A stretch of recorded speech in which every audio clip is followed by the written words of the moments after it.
Mucho vamos a ver. Bien. Feedback. Esto ya lo conocen ustedes. ¿Se acuerdan? Feedback negativo, feedback positivo. Entonces, ¿cuál es el que es más asociado a lo fisiológico? El negativo. Pero ¿qué pasa si se activa el positivo? Peligro, ese efecto en cadena. Los ejemplos que tengo aquí para feedback negativo, el pH que llega al duodeno, quiere decir que pasa del quimo hacia el duodeno es ácido. ¿Qué libero? Secretina. ¿Y qué estímulo de secretina? El páncreas. ¿El libere qué? Bicarbonato. ¿Para qué? Para neutralizar la acidez. Eso es básico. Si no tendría SPRUE, síndrome de mala absorción. ¿Ya? Aquí viene a ser un feedback positivo. Esto es oxitocina, por ejemplo, ¿no? Entonces, el estímulo es la succión del bebito. ¿Qué libero de la neurohipófisis? Oxitocina. Recuerden que la neurohipófisis no sintetiza, sino almacena. Quien libera es el núcleo supraóptico y el paraventricular. ¿Se acuerdan? Igual que la ABP. Entonces, ¿qué hace la oxitocina? ¿Produce eyección o produce producción de leche? ¿Se acuerdan o no? Lo que va a hacer básicamente es eyección, no produce, eyecta leche. Y si es mamoncito, ¿qué hace? Más leche, hace un ciclo vicioso. Succión, leche, succión, leche. ¿Eh? ¿Y la mamá cómo queda? Dormida, porque la oxitocina provoca estímulo de sueño. Luego tiene que despertar a la mamá para que no se aspire, porque es el peligro de los bebitos, ¿no? De que se aspire. Y acá veo la integración de un eje. Tengo el hipotálamo, libera la TRH, en hipófisis la TSH, y en la glándula adrenal, glándula tiroidea, voy a liberar T4, T3 y T3 reversa. A lo que me olvidaba, justo eso es lo que me olvidaba en ese momento, la T3 reversa. ¿Qué viene a ser la T3 reversa? Es inactiva. ¿Por qué es que yo debo producir una hormona inactiva? Por una simple razón, que la hormona tiroidea es metabólica y produce lo que se llama calor. ¿Qué pasa si yo aumento calor en placenta? ¿Habrá aborto o no habrá aborto? Lógico que sí.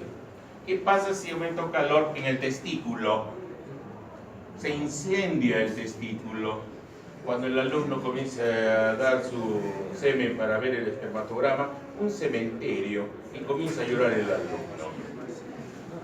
Un método de producir esterilidad viene a ser los pantalones, los pitillos. ¿Han visto esos pitillos que le suspenden el escroto a la ingle? ¿No? Y el alumno dona semen y todos muertos. ¿Por qué razón? Recuerden que el testículo tiene que tener menos 2 grados del eje térmico. Si el eje térmico es 37.5 grados, debe estar en 35.5 grados. Si lo llevo a 37, todo es un cementerio. Por ejemplo, el cerebro. ¿Qué pasa si el cerebro supera los 40 grados? Ustedes ya saben, el Q10 se acuerda del coeficiente térmico en la teoría de Arrhenius. ¿Se acuerdan en bioquímica? Por encima de los 42 grados, ¿qué pasa con las proteínas? Se desnaturalizan. Y si se desnaturalizan se forman pocos epileptógenos. ¿Por fiebre se puede convulsionar o no? Sí. ¿Qué pasa si se produce la T3 en vez de la T reversa? Produciría eso. Es sistema inmunológico también. ¿Estamos de acuerdo o no? Bien. Hay una inactiva que viene a ser la T3 reversa. Vamos. Integración humoral. En la integración humoral, miren, ahí tengo un ejemplo del calcio. El calcio normalmente debemos tenerlo entre 8 y 10 miligramos por decilitro. ¿Ya? Menos de 8, hipocalcemia, y si tengo hipocalcemia mis membranas se desestabilizan y comienzo a tetania. Peligro. Más de 10, peligro, porque el calcio es un ion que provoca excitotoxicidad y comienzo a convulsionar. Eso es un peligro tremendo, pero tengo mecanismos de regulación. Entonces, 15 es el calcio. la paratiroides. Tengo 4 glandulitas por detrás de la tiroides. Entonces, inmediatamente baja el calcio, pues tengo que sacar calcio de donde sea. ¿Y dónde tengo el reservorio de calcio? Riñón, testículo, huesos, piel. ¿Dónde está el calcio? En huesos. ¿Ya? En huesos. Y lo que voy a estimular es la resorción ósea, es el término correcto. Resorción. Actividad osteoclástica. ¿Ya? Resorción significa estimular la actividad osteoclástica, quiere decir voy a desmineralizar el hueso. ¿Para qué? Para llegarlo al set point. Pero además la paratormona que se libera estimula la reabsorción, que es otro mecanismo, es diferente a reabsorción. Pues una reabsorción de calcio. El calcio que iba a eliminarlo por la orina, ahora lo voy a estimular para que se reabsorba a través de los túbulos rectos y regrese a la circulación. Y el otro mecanismo es activar la vitamina D3, ¿ya? La D3. ¿Y quién es la D3? La D3 es la 1,25 dihidroxi cole calciferol. ¿Ya? ¿Y quién forma eso? La piel. A partir del colesterol por el sol nos da colecalciferol, va al hígado y después al riñón y se activa la 1,25 colecalciferol. ¿Ya? Voy a absorberlo. Y eso es otra cosa, ¿eh? Esto es absorción, esto es reabsorción y esto es resorción. ¿Eh? Son términos totalmente distintos. ¿Eh? Pero donde rápidamente soluciona el problema es aquí. Le saco calcio al hueso por la PTH y lo llevo al set point. ¿Eh? ¿Se entiende o no se entiende? ¿Y qué hace la calcitonina? En vez de estimular la resorción, estimula la mineralización. Es al revés. Eso es mineralización, eso después vamos a ver. Hormonas hipotalámicas, ahí ya les he dicho, hay núcleos y esos núcleos son los que van a liberar tanto las liberadoras como las inhibidoras. Los primeros que vamos a hablar vienen a ser el TRH y el CRH. El TRH es del eje HHT y este es el adrenal HHA. Quien produce estas dos es el núcleo paraventricular. Me pregunta el examen obligatorio, que sepa dónde se produce la TRH. Y las hormonas que liberan en la hipófisis. En la adenohipófisis liberamos TSH, ACTH, FSH, LH, prolactina. En la parte intermedia la MSH, la GH en la adenohipófisis, y aquí se almacena la DH y la oxitocina. Ya vimos esto. El control hormonal es importante. Imagínense que tienen un problema tiroideo. ¿Qué les da el endocrinólogo inmediatamente? ¿Qué les pide como prueba laboratorial? La TSH. Normalmente la TSH es del orden de 0,4 a 4 UI, ¿ya? Por ml. Entonces vean cómo es el servomecanismo. Si yo encuentro elevado a la TSH, ¿qué digo? ¿Hay hiper o hay hipotiroidismo? Por lógica, a ver, fíjense, diría que hay un hipotiroidismo, no hay quien controle, por eso es que se dispara. Y si encuentro no detectable, es muy bajito lo que encuentro TSH, quiere decir que no hay servo o está muy frenado. En este caso está muy frenado. Entonces estoy frente a un hipertiroidismo. ¿Bien? Para eso sirve establecer los niveles hormonales. ¿Bien? Bueno, este es el estrés, es parte del eje. ¿Bien? El HHA. Empecemos con tiroides. A ver, ya tengo una hora, parece. Un ratito. Entramos a un eje que es sumamente importante, que corresponde a tiroides. Tiroides tiene que ver con Desarrollo del sistema nervioso central.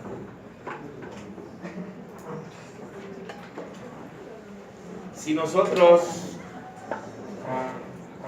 tenemos una función disminuida de la tiroides en vida embrionaria y en vida fetal, eso se va a traducir como un retardo mental, porque las hormonas tiroideas estimulan la mielinización, de tal manera que es de vital importancia tener hormona tiroidea. Pero no tan solo el yodo es importante, sino también es el selenio. Yodo más selenio. El selenio es un mineral que es cofactor de unas desyodasas. Recuerden que la hormona tiroidea que más se produce es la T4, pero es inactiva. Yo necesito convertirla a T3. ¿Cómo la convierto? Por unas desyodasas. ¿Y estas desyodasas qué tienen? Selenio. Entonces hay personas que dicen, pero bueno, yo no sé por qué engordo. El problema es selenio. Recuerden que también la tiroides tiene que ver con metabolismo.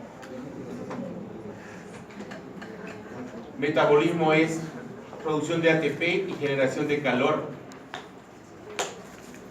Si yo tengo una buena función tiroidea, mantengo peso. Pero tengo una mala función tiroidea, aumento de peso. O también puedo bajar de peso en el hipertiroidismo, en la tiroxicosis. Pero hay un problema que las mujeres tienen un autoinmune, la tiroiditis de Hashimoto. ¿Y cómo cursa la mujer? Comienza a caer, se le dice el pelo, alopecia. Las dos cursan con alopecia, tanto el hipo como el hipertiroidismo, y comienzan a ser festivas en su ciclo menstrual. Tienen oligomenorrea, oligopocomenorrea menstrual. Y comienzan sus manitos, fácil de detectar, sus manitos se vuelven amarillas. Y le pregunto, ¿por qué tus manitos amarillas? Es que consumo mucho zanahoria. Mentira. La característica del hipotiroideo es hipercarotenemia. ¿Ya? Entonces ven las manos amarillas. Y comienza a crecer en la glándula tiroidea. ¿Dónde está? Aquí en la tráquea, delante de la tráquea. Debajo del cricoides y del tiroides. Ahí. ¿Ya? De tal manera que este es importante para que ustedes puedan manejar su peso corporal. ¿Qué más hace la hormona tiroidea? Crecimiento. Esto es importante. Crecimiento somático. Por ejemplo, hay el hipotiroideo por baja de hormonas tiroideas, que es el cretino. Ese es el enano tiroideo, que es diferente al enano hipofisiario. Es totalmente distinto. ¿Cómo diferencia un enano hipofisiario? Que se llama el duarfismo. En cambio, el enano hipotiroideo es básicamente el cretino, retardo mental, macroglosia, desproporción en su masa ósea. ¿Cómo habla un enano hipotiroideo? Es gutural. ¿Cómo es gutural? Comienza a trabárseles la lengua por macroglosia. ¿Cómo es la piel de ellos? ¿Caliente o fría? Fría. Con mixedema. Problema cardíaco, problema óseo, todo un problema por falta de hormona tiroidea. ¿Ya? Entonces veamos el eje. Siempre es importante saber quiénes potencian y quiénes disminuyen. Impotencia la hormona tiroidea, la TRH, la TSH, la disminución del T3, y hay una TSI que viene a ser una gamma inmunoglobulina estimulante de la tiroides. Esto básicamente es la tiroxicosis, ¿ya? La enfermedad de Graves. ¿Bien? Como autoinmune comienza a producir anticuerpos frente a los receptores tiroideos, pero estos vienen a ser potenciadores porque actúan idéntico a los de TSH, idéntico. De tal manera que va a actuar la TSI, que es una inmunoglobulina, como la TSH, que viene a ser la hormona estimulante de la tiroides. ¿Quién inhibe la disminución de yodo? Arequipa era una zona voceogénica, en la parte alta, por ejemplo en Chuquibamba, muchos tenían su bocio endémico. Normalmente la glándula tiroidea pesa, los dos lóbulos más el istmo, pesa 20 gramos. ¿Ya? 20 gramitos. Y ahí pesaba 1 kilo. Producto de la erosión. ¿Qué es la erosión? La lluvia, ¿qué hace el agua? Barre todos los minerales, inclusive el yodo. Pero dejó de ser problema cuando la OMS obliga que en todos los países a la sal yodada le añadan yodo. ¿Cuánto es el yodo que uno debe consumir al día? Es poquito, son 150 microgramos de yodo por día. Entonces, ¿cuál es la dieta voceogénica? 20 microgramos por día. Entonces, yo les pregunto, ¿cuándo se produce bocio endémico? La respuesta va a ser 20 microgramos. En una gestante, lógicamente, debe ser 250 microgramos la ingesta. Y en un neonato debe incrementar a 300 microgramos. Pero es poquito. Ya en la sal de mesa tenemos. ¿Y cuánto tenemos de proporción entre sal con yodo? Es 100.000 de sal con una de yodo. Y es más que suficiente. ¿Ya? Entonces, ¿dónde están todos los minerales que había en la tierra? Antes habían 100 minerales. Y tan solo ahora tenemos 50. ¿Dónde está el resto? En nuestro reservorio es el mar. Por eso es que les recomienda siempre consumir pescado. Espirulina, que es una alga. Entonces, consumir algas es buenísimo. Y consumir carne de pescado a la semana, una vez a la semana. ¿Bien? Porque lo que cultivan en las zonas altas de Arequipa o en cualquier montaña, ¿tienen los minerales o no tienen los minerales que te sabían? No. Consumen su papa, pero no tiene yodo. ¿Producto de qué? De la erosión. ¿Qué pasa con la lluvia? Barre con todos los minerales. ¿Qué más necesito? ¿Quién más inhibe los percloratos? Los tiocianatos. Los tiocianatos, por ejemplo, los tengo en la mandioca. Y me inhibe la función tiroidea. Si fumo, también tengo tiocianato. Entonces, mujer que fuma tendrá un buen producto, buen bebito, o tendrá un bebito bajo peso al nacer, problemas de desarrollo cerebral. Es malo fumar. Si quieren tener un bebito con retraso mental, sigan fumando. ¿Ya? Sigan. Y se van a arrepentir toda su vida. El PTU viene a ser el propiltiuracilo, el metimazol, y la disminución de la TBG, que viene a ser globulina, que une a la hormona tiroidea, que es la principal hormona de transporte. Este es el folículo, miren, estos son los folículos tiroideos, esta es la célula tiroidea o tirocito, y hay unas células que se llaman las células parafoliculares, esas son las que producen calcitonina. Veamos el eje. Este es nuestro eje.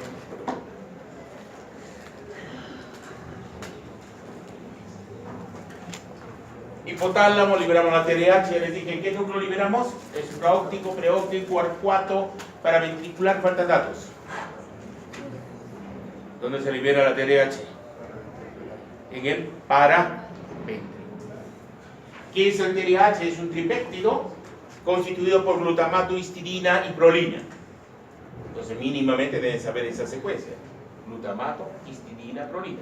Yo le voy a decir, el TRH es un tripéptido constituido por tales aminoácidos. Y le coloco varias secuencias. Le pongo glutamato, aspartato, prolina. Glutamato, les pongo arginina, prolina y así. Lo único que tienen que reconocer que es glutamato, histidina, prolina. Que es vertido al sistema porto-hipotálamo hipofisiario y actúa dentro de la hipófisis que libero TSH. Y la TSH es de todo, es la que regula todo. La cocoa, que van a ver en un momento. ¿Ya? La cocoa. Es una mnemotecnia. Bueno, yo lo aprendí así hace como 40 o 50 años atrás. ¿Ya? La cocoa. Y la tiroides, ya saben que libera la T4 como prohormona, T3 y T3 reversa. ¿Pero de qué depende? Yodo. Si el yodo está bien, produzco buenas hormonas tiroideas. Si está mal, me lleva a un bocio endémico. Entonces, ¿cuál es la dieta boceogénica para producir bocio endémico? 20 microgramos, menos de 20 microgramos. Hay una particularidad con la TSH que tiene una homología estructural con las gonadotrofinas y una hormona placentaria. ¿Cuáles son las gonadotrofinas? La FSH y la LH. Entonces, ¿qué significa FSH? La folículo estimulante en hombre y mujer. En el hombre, ¿qué produce la FSH? Espermatogénesis. En la mujer, ¿qué produce? Maduración del folículo. La LH en mujer, ¿qué produce? Formación de estrógenos. En cambio, en hombre, producción de andrógenos. En las células de Leydig. El otro lo hace en las células de la teca interna. ¿Bien? Y la HCG, que viene a ser la gonadotrofina crónica humana. ¿Bien? Entonces, vean, es símil en la cadena beta. ¿Qué les hace pensar si es similar a la cadena beta y en donde diferencia es en el alfa? ¿Qué les hace pensar? ¿Que puede actuar como la misma hormona que la otra? Sí. Por eso está asociado con función reproductiva. ¿Bien? Estas son las hormonas tiroideas. Imagínense acá, yo tengo la tiroglobulina, ¿sí? Tiroglobulina, y tengo residuos de tirosina. Yo tengo acá DIC, este es DIC, y este es DIC también. Entonces las he acoplado, producido por la TPO, por la tiroperoxidasa, y lo maneja viene a ser la TSH. Entonces, si formo dos DIC, me da ¿qué? La T4. Y reconocer siempre el anillo interno, es este, y este viene a ser el anillo externo. ¿Ya? Entonces,'¿cómo se da esto? La nomenclatura, este es el carbono 3 y este es el 5. Y el externo va 3', 5'. Entonces, si yo digo 3, 5, 3', 5', T4. Pero si yo digo, por ejemplo, 3, 5, 3', la activa, la triiotriolina. Pero acá el núcleo interno se desyoda. Entonces, si yo digo acá 3', 5', esa es la inactiva. ¿Bien? Eso tienen que reconocer porque es pregunta del examen. ¿Ya? Me voy a decir, por ejemplo, la T3 reversa, su nomenclatura es y juego. Me divierto con ustedes. Pero 3, 5, me divierto. Es fácil divertirse. Yo me demoro para hacer un examen más o menos 1 hora. ¿Ya? Y a veces hay errores, ¿han visto? Pero es tan solo jugar. Y muchas de las preguntas a veces ya las he tomado anteriormente. ¿Ya? Es cuestión de que ustedes revisen más exámenes. Balance de yodo. Bueno, este es un pirateo de una imagen de un libro americano. Ya saben que a los americanos siempre les gusta el exceso. Por ejemplo, la OMS dice que hay que consumir 1 gramo de proteína por kilogramo de peso corporal. El americano dice no, yo consumo 2. Es todo. Dice yodo, necesito yo 250, una gestante. Entonces el americano dice no, ¿por qué 200? El mejor es 500. Por eso es el manejo en base a 500. Entonces ingresa al organismo 500 en la dieta, ¿ya? Del americano es esto. Y el 25% lo utiliza la glándula tiroidea. ¿Ya? Si resto 500 de 120, ¿me queda cuánto? 380. Producto del metabolismo de la hormona tiroidea me libera 40. Y producto del hígado y otros órganos que puede ser el corazón, vaso, qué sé yo, 60. 40 más 60, 100. Más 380, 480. ¿Dónde lo libero? Por la orina. Quien maneja el exceso de yodo es la orina. ¿Bien? Ahora, ¿cuánto elimino por heces? 20. ¿Ya? 20 microgramos. Entonces, si les pregunto, ¿cuánto utiliza de yodo la glándula tiroidea de lo que yo ingiero? 25%. ¿Se acuerdan el hierro? ¿Cuánto se manejaba el hierro? 10%. ¿Dónde se absorbe el hierro? En duodeno. Este también se absorbe en duodeno. ¿Quién lo maneja? Walsh y Cott. ¿Se acuerdan quién manejaba el hierro? Exidina. ¿Ya? Veamos. Este es Walcott. Son dos señores que, bueno, descubrieron este mecanismo. ¿Qué vieron? Que cuando existía mucho yodo, no todo el yodo se absorbe, tiene que eliminarse y se va a orina, ¿no? O se va a glándulas salivales, se va al estómago o a ciertas secreciones, ¿no? De tal manera que quien lo maneja es Walcott. Mucho yodo, se cierra la absorción, se cierra la oxidación y la organificación. Tres mecanismos. Poco yodo, se hace eficiente. Se absorbe más yodo, se oxida más yodo y se organifica más yodo. ¿Okay? Pero tengo en la contraparte de Walcott, Hofbauer-Situ. ¿Qué provoca Hofbauer-Situ? Aumento, ¿ya estamos en hora, creo? Parece, ¿no? Aumento el ingreso de yodo que provoca hipertiroidismo. ¿Ya? Repito, Hofbauer-Situ ¿a qué se asocia? Aumento en la absorción de yodo, aumento la formación de hormonas tiroideas y aumento un hipertiroidismo. ¿Ya? Ahí no me da tiempo para completar todo esto, es bonito hablar de la cocoa. Ahí nos vamos a quedar, ¿ya? ¿Preguntas o dudas? Ninguna, ahí nos quedamos.